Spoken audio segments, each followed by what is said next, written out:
अस्सलाम वालेकुम and welcome back to the course. I know हमने बहुत कुछ डिस्कस कर लिया है इस वक्त इन्फ्लुएंसर बनने के बारे में, लेकिन अभी तक हम इस बात पर नहीं आए कि हम इससे एक इनकम कैसे बना सकते हैं, इससे पैसे कैसे बना सकते हैं, इससे अपने आप को एक करियर इससे अपना कैसे बना सकते हैं, उसके बारे में हम आज बात करेंगे। मेनली किसी भी इन्फ्लुएंसर का इंस्टाग्राम पे जो सोर्स ऑफ इनकम होती है वो होती है इन्फ्लुएंसर मार्केटिंग से। काफ़ी लोगों को ये लगता है कि शायद इंस्टाग्राम भी इन्फ्लुएंसर्स को और क्रिएटर्स को पैसे देता है जैसे कि यूट्यूब देता है, बट इंस्टाग्राम पर ऐसा केस नहीं है। इंस्टाग्राम पे अगर आप इन्फ्लुएंसर हैं, आप तब तक आपके चाहे जो भी नंबर्स हो जाएं, आपका प्रोफेशनल अकाउंट भी हो, आप तब तक पैसे नहीं कमा सकते जब तक आप इन्फ्लुएंसर मार्केटिंग के अंदर नहीं घुसते। ठीक है, so influencer marketing is how you make money as an influencer. What does that mean? इसका मतलब ये है कि आप मार्केटिंग सर्विसेज प्रोवाइड करते हैं। ठीक है, सो जो इन्फ्लुएंसर मार्केटिंग है या इन्फ्लुएंसर होने का मतलब है आप एडवर्टाइजिंग इंडस्ट्री का हिस्सा हैं, आप मार्केटिंग इंडस्ट्री का हिस्सा हैं, जो कि एक बहुत बड़ी बात है क्योंकि एडवर्टाइजिंग इंडस्ट्री बहुत बड़ी है और इसमें सबसे ज़्यादा मनी फ्लो करता है क्योंकि एडवर्टाइजिंग इज़ एवरीथिंग। किसी भी ब्रांड को, किसी भी कंपनी को सक्सेसफुल होने के लिए एक स्ट्रॉन्ग मार्केटिंग और स्ट्रैटेजी चाहिए होती है, एक स्ट्रॉन्ग एडवर्टाइजिंग स्ट्रैटेजी चाहिए होती है, और एडवर्टाइजिंग और मार्केटिंग हर छोटे से बड़ा ब्रांड अपने लेवल पर करता है और मनी फ्लो एडवर्टाइजिंग और मार्केटिंग की वजह से ही करता है।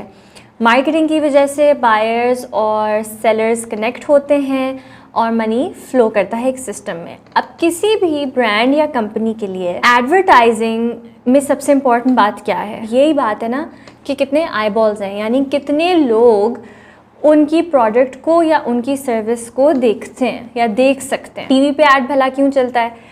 ताकि लोग देखें, लोगों को उनकी प्रोडक्ट के बारे में पता चले, प्रमोशन के लिए एडवर्टाइजिंग होती है। ठीक है, अब जब आप एक इन्फ्लुएंसर होते हैं और आप कंटेंट क्रिएट करते हैं या आप इन्फ्लुएंसर जब बन जाते हैं और लोग आपको फॉलो करना शुरू हो जाते हैं, तो इसका मतलब है कि आपके पास वो है जो ब्रांड्स को चाहिए, आईबॉल्स। ठीक है, जिस तरह पहले लोग टीवी को इस्तेमाल करते थे ताकि ज़्यादा से ज़्यादा लोग देख सकें, अब आप टीवी की तरह एक प्लेटफॉर्म है जिधर बहुत सारे लोग आ रहे हैं और देख रहे हैं। इंस्टाग्राम टीवी की तरह है और आपका अकाउंट एक चैनल की तरह है। ठीक है, बहुत सारे लोग आपके चैनल को आके देखते हैं। अब इस चैनल में जैसे ड्रामे वगैरह आते थे टीवी के ऊपर, उसके बीच में एड ब्रेक्स आती थी जिसमें लोग अपने एड्स डालते थे, बिल्कुल उसी तरह ये होता है कि एज एन इन्फ्लुएंसर आप अपना कंटेंट डालते हैं अपने चैनल पे। ठीक है, और बीच में कुछ ब्रांड्स और कंपनीज आपकी स्पेस खरीदना चाहते हैं कि हम यहाँ पर ऐड डालना चाहते हैं। फ़र्क ये है कि टीवी पे या बिलबोर्ड्स पे या अखबार में या कहीं पे भी ब्रांड्स अपना ऐड बनाते थे, खुद से बनाते थे और इन जगहों पे डाल देते थे, लेकिन इन्फ्लुएंसर्स ऐसे नहीं करते। इन्फ्लुएंसर्स काम ऐसे करते हैं कि वो अपना प्लेटफॉर्म प्रोवाइड करते हैं, वो अपनी स्पेस देते हैं, लेकिन वो कंटेंट यानी वो ऐड भी खुद ही क्रिएट करके देते हैं। सो इन्फ्लुएंसर होते हुए आपके पास पावर है, आपके पास प्लेटफॉर्म है, आपके पास देखने वाले लोग हैं, और यही सब चीज़ एक ब्रांड को चाहिए। ब्रांड को एक एक्स्ट्रा फ़ायदा इन्फ्लुएंसर मार्केटिंग में ये होता है कि इन्फ्लुएंसर्स का इन्फ्लुएंस होता है, जाहिर सी बात है, लोग उनकी बात सुनते हैं, लोग उनके ओपिनियंस देखते हैं, लोग उनकी ओपिनियंस सुनते हैं, लोग उनकी बात सुनते हैं, तो उनकी एक क्रेडिबिलिटी होती है जिसके बारे में हमने बहुत बात की कि आपने बिल्ड की हुई हो। तो जब आपकी क्रेडिबिलिटी होती है तो जब आप, तो बहुत सारे ब्रांड्स होते हैं वो आपके साथ इसलिए काम करना चाहते हैं क्योंकि लोग आपकी बात मानते हैं। तो ब्रांड्स चाहते हैं कि आप उनकी प्रोडक्ट के बारे में या उनकी सर्विस के बारे में बात करें और इस चीज़ के लिए वो आपको पैसे देते हैं। तो आप प्रमोशन के, आप एडवर्टाइजिंग के, आप मार्केटिंग के पैसे ब्रांड से लेते हैं and that's how you make money on Instagram. पहली बात तो ये है कि जब आप एक नए इन्फ्लुएंसर हैं और अभी आप अपनी क्रेडिबिलिटी बना रहे हैं और अभी आप अपना नाम बना रहे हैं, तो इस टाइम पर पार्टनरशिप्स करना और एड्स डालना एक बेवकूफ़ी है। ठीक है, शुरू में। और उसकी वजह यह है कि आप अपनी क्रेडिबिलिटी बनने से पहले ही उसको डिस्ट्रॉय कर देंगे। लोग आपको पहले जाने पहचाने बगैर ये नहीं देखना चाहते कि आपके एड्स क्या चल रहे हैं। पहले आप अपनी इतनी क्रेडिबिलिटी बनाएं, इतना इन्फ्लुएंस बनाएं और फिर पार्टनर्स के साथ काम करना शुरू करें। एटलीस्ट जो पेड वर्क होता है जिससे पैसे मिलते हैं, क्योंकि और भी बहुत सारे तरीके होते हैं पार्टनरशिप्स करने के जिन पे मैं बाद में आती हूँ। वजह क्या है? वजह इसकी ये है, आपने ऑलरेडी अपनी क्रेडिबिलिटी पे, अपने यूनिक स्टाइल पे, अपनी पर्सनालिटी पे इतना काम किया है और करने की कोशिश कर रहे हैं, आप उसको 1 सेकंड में डिस्ट्रॉय कर देंगे अगर आपने क्रिएटिव कंट्रोल ना लिया हो। ठीक है, तो जब आप यंग होते हैं, जब आप एक बडिंग इन्फ्लुएंसर होते हैं और तब आप अगर पेड पार्टनरशिप करेंगे तो आपके कंटेंट का और क्रिएटिविटी का बहुत ज़्यादा कंट्रोल ब्रांड के पास चला जाता है। लेकिन जब आप एक बहुत वेल एस्टैब्लिश्ड इन्फ्लुएंसर होते हैं तब आपकी क्रिएटिविटी का कंट्रोल भी आपके पास रहता है और आपको कॉम्पनसेशन भी मिलती है।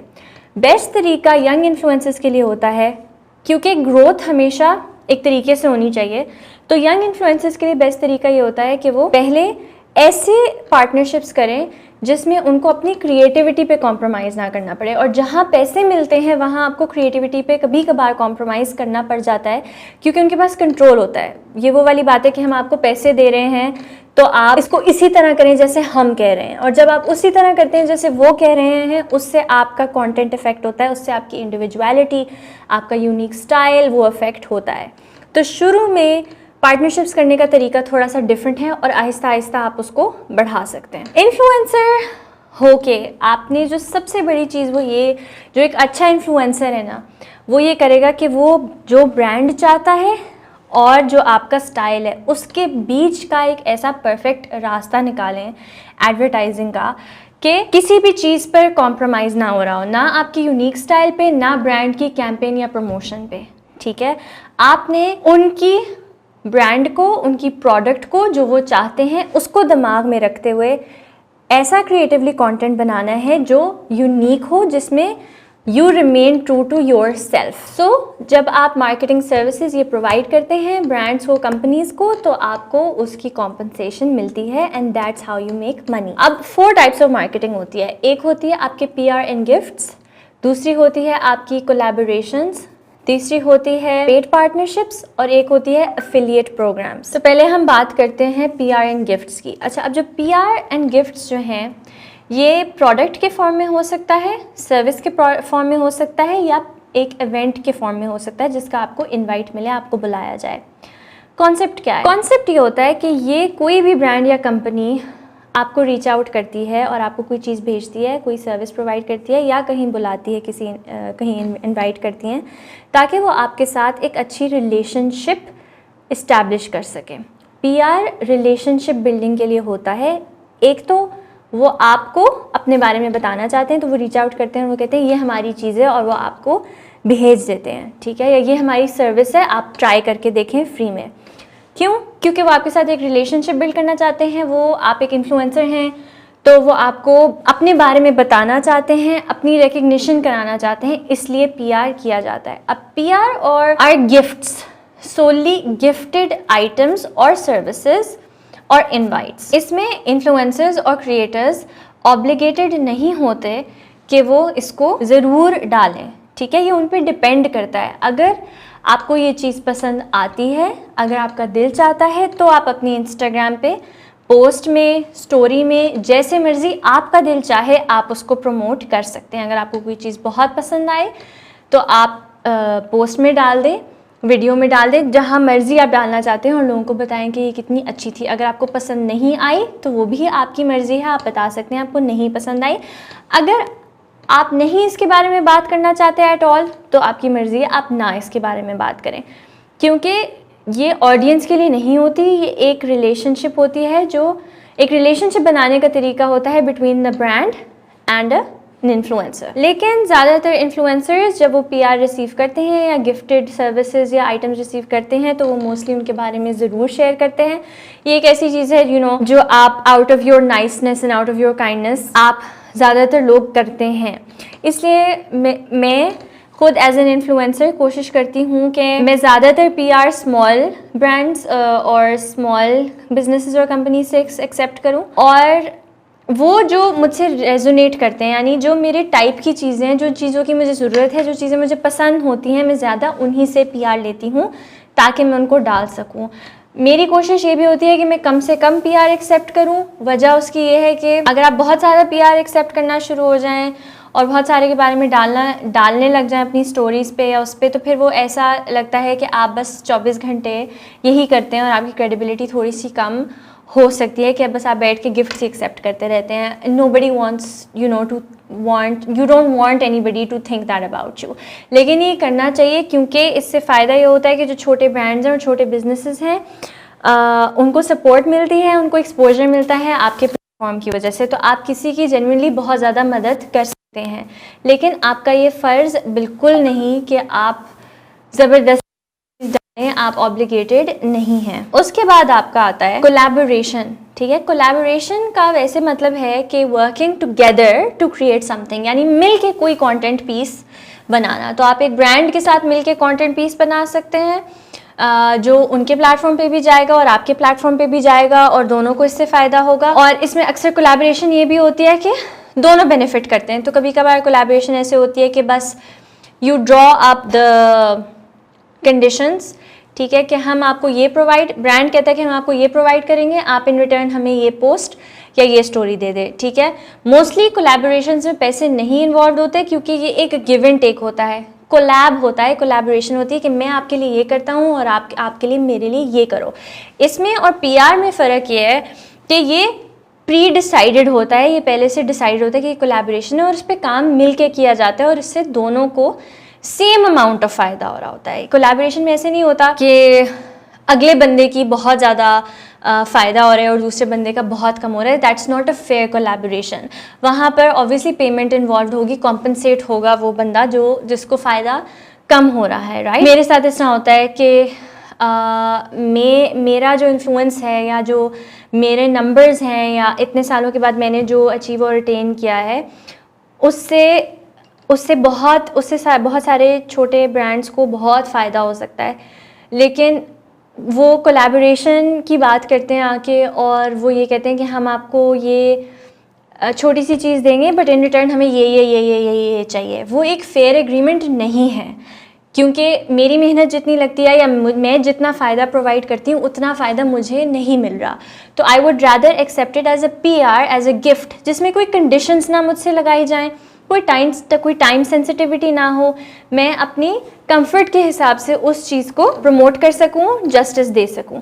लेकिन अगर कोई कंपनी आकर ऐसी चीज़ें प्रोवाइड करती है, सो फॉर एग्जांपल अगर कोई बहुत बड़ा इन्फ्लुएंसर है, और इस तरह के हैं पाकिस्तान में काफ़ी इन्फ्लुएंसर्स बड़े, जिनको फॉर एग्जांपल एमिरेट्स अप्रोच करता है। एमिरेट्स कहता है कि हम आपको फ्री ट्रिप प्रोवाइड करेंगे, आपका स्टे भी हम मैनेज करेंगे, आपकी फ़्लाइट्स भी हम मैनेज करेंगे, हम हर चीज़ के लिए पे करेंगे, पैसे कोई नहीं देंगे, लेकिन इन रिटर्न आप हमें इतनी पोस्ट, इतनी वीडियोस, इतनी स्टोरीज दे दें। That would then be a fair deal for a big influencer. क्यों?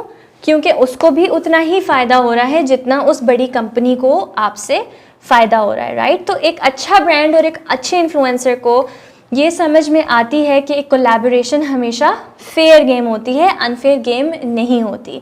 अगर आप एक छोटी कंपनी हो और छोटा ब्रांड हो, तो आपने अगर कोलैबोरेशन करनी है, आप पैसों से कॉम्पनसेट नहीं कर सकते, तो उनको काम करना एक छोटे इन्फ्लुएंसर के साथ करना पड़ेगा, ठीक है। अगर उन्होंने कोलैबोरेशन करनी है बड़े इन्फ्लुएंसर के साथ, तो वो फेयर नहीं होगा। तो उनको अपने हिसाब से इन्फ्लुएंसर्स के साथ कोलैबोरेशन करनी चाहिए। इसीलिए मोस्ट ऑफ द टाइम छोटे बिजनेसेस के लिए बेहतर होता है कि वो PR इस्तेमाल करें, और इन्फ्लुएंसर्स को भी ये देखना चाहिए और अंडरस्टैंड करना चाहिए कि ब्रांड्स जो आपको अप्रोच करते हैं या जिनके साथ आपने काम करना है, उनकी क्या पोजीशनिंग है, तो उनके साथ कौन सी टाइप ऑफ पार्टनरशिप सबसे बेहतर रहेगी। उसके बाद आपकी आती है पेड पार्टनरशिप्स। अच्छा, पेड पार्टनरशिप्स में होता है कमर्शियल पार्टनरशिप होती है, ठीक है। उसमें आपकी compensation mostly in the form of money involve होती है। इन्हीं के थ्रू आप सबसे ज़्यादा पैसे अर्न करते हैं अपने काम के लिए। पेड पार्टनरशिप्स में प्रॉपर डिसाइड होता है कि पैकेजेस डिसाइड होते हैं। फॉर एग्जांपल एक कंपनी कहती है हमें एक स्टोरी एक पोस्ट चाहिए या 2 स्टोरीज एक पोस्ट चाहिए आपसे हमारी इस चीज़ या इस कैंपेन के बारे में। उसके हिसाब से आप एक चार्ज बताते हो, आप ब्रांड को चार्जेस बताते हो। अगर वो अप्रूव करते हैं तो फिर आप उनको वही देते हो जो उन्होंने कहा होता है, ठीक है। इट्स अ प्रॉपर कॉन्ट्रैक्ट जिसमें आपको आपकी सर्विसेज के लिए पैसे मिलते हैं। इस चीज़ को डिसाइड करना कि आपको कितना चार्ज करना चाहिए, वो उस चीज़ के बारे में हम नेक्स्ट वीडियो में बात करेंगे, ताकि आपको पता हो कि एज एन इन्फ्लुएंसर किस लेवल पर आपको कितना चार्ज करना चाहिए और आपको कितने पैसे मिलने चाहिए। ये बहुत सिंपल है। दुनिया में किसी भी चीज़ की तरह, किसी भी काम की तरह, एक सर्विस आपने प्रोवाइड की, आपको सर्विस के लिए पैसे मिल गए, एंड दैट्स अबाउट इट। उसके बाद आपकी आती है अफिलिएट मार्केटिंग, ठीक है। अब इसमें कोई ब्रांड होता है, वो पार्टनर करता है किसी ब्लॉगर या इन्फ्लुएंसर या क्रिएटर के साथ, ठीक है। और इस पार्टनरशिप में ये होता है कि ये कमीशनड होते हैं। यानी फॉर एग्जांपल अगर मैं किसी ब्रांड के साथ काम करूँ और मैं इनका कोई प्रोडक्ट है वो मैं प्रमोट करती हूँ, ठीक है, और मैं लोगों को एक लिंक देती हूँ कि यहाँ से आप शॉप करें, तो जब वो उस लिंक पे क्लिक करते हैं और वहाँ से जाकर लोग वाकई में चीज़ें ख़रीदते हैं, ठीक है, तो उससे ये होता है कि मेरी वजह से जितनी भी सेल्स होंगी, मेरी वजह से जितनी भी उस ब्रांड की, उस प्रोडक्ट की सेल्स होंगी, उसमें से थोड़ा सा रेवेन्यू, कोई परसेंटेज डिसाइड होती है, वो मुझे मिलेगा। ये उस पर बेस्ड नहीं होता कि हमें इतनी चाहिए पोस्ट या स्टोरीज़, ये प्री डिसाइडेड नॉर्मली नहीं होता, क्योंकि इसमें होता है कि भाई आप जितना इसको बेच सकते हो उतना आपको उसमें से पैसे मिलेगा। तो नॉर्मली बहुत सारी कंपनीज़ आपको कोड्स दे देती हैं। जब लोग आपका कोड डालते हैं तो उससे उनको पता चल जाता है कि ये आपके थ्रू सेल हुई है। जब आपके थ्रू सेल होती है तो आपको उसका एक कमीशन मिलता है। इसको एफिलिएट मार्केटिंग कहते हैं। ये नॉर्मली लॉन्ग टर्म होता है। ये एक बहुत विन विन सिचुएशन होती है, क्योंकि ब्रांड को फ़ायदा है, क्योंकि ये बात तो है आप उसको जितना बेचोगे तो उससे ब्रांड को तो फ़ायदा होगा ही, बिकॉज उनकी प्रोडक्ट बिक रही है, और जितना उनकी प्रोडक्ट बिकती है उतना ही इन्फ्लुएंसर को फ़ायदा होता है। पेड पार्टनरशिप्स में there is no promises of आप कितने सेल्स कराओगे, कितने नहीं कराओगे। इन्फ्लुएंसर का उससे कोई गर्ज है ही नहीं कि कितनी हम सेल्स कराएंगे, क्योंकि उससे उनको नहीं फ़र्क पड़ता, उससे उनकी पेमेंट को नहीं फ़र्क पड़ता। लेकिन एफिलिएट मार्केटिंग में वो उतने ही पैसे कमाएंगे जितना वो इस चीज़ को सेल कर सकते हैं। तो नॉर्मली इससे ये होता है कि इन्फ्लुएंसर्स फिर उतना ही उसके ऊपर एफर्ट डालते हैं उस चीज़ को मार्केट करने में। ये नॉर्मली लॉन्ग टर्म होता है। पार्टनरशिप होती है कि 6 महीने की, 8 महीने की, आप एक रेगुलरली करते जाते हैं उनके साथ, एंड ओवर दीज 8 मंथ्स या 1 ईयर या 6 मंथ्स जितने भी पैसे बनते हैं आपके, वो फिर आपको मिल जाते हैं। ये कुछ तरीके हैं जो इन्फ्लुएंसर मार्केटिंग में आते हैं, जिनसे आप कुछ पैसे कमा सकते हैं और कुछ अपने लिए एक करियर, एक सस्टेनेबल इनकम स्टार्ट कर सकते हैं। So thank you so much for watching. ये इन्फ्लुएंसर मार्केटिंग को मैंने आपको ऊपर से बता दिया कि इसमें क्या क्या होता है, कैसे होता है। इसकी हम डिटेल्स में आगे जाएंगे, नेक्स्ट वीडियो में जाएंगे, ताकि हम इसको ज़रा ज़्यादा समझ सकें कि इसको एग्जैक्टली करते कैसे हैं। Thank you. अल्लाह हाफिज़।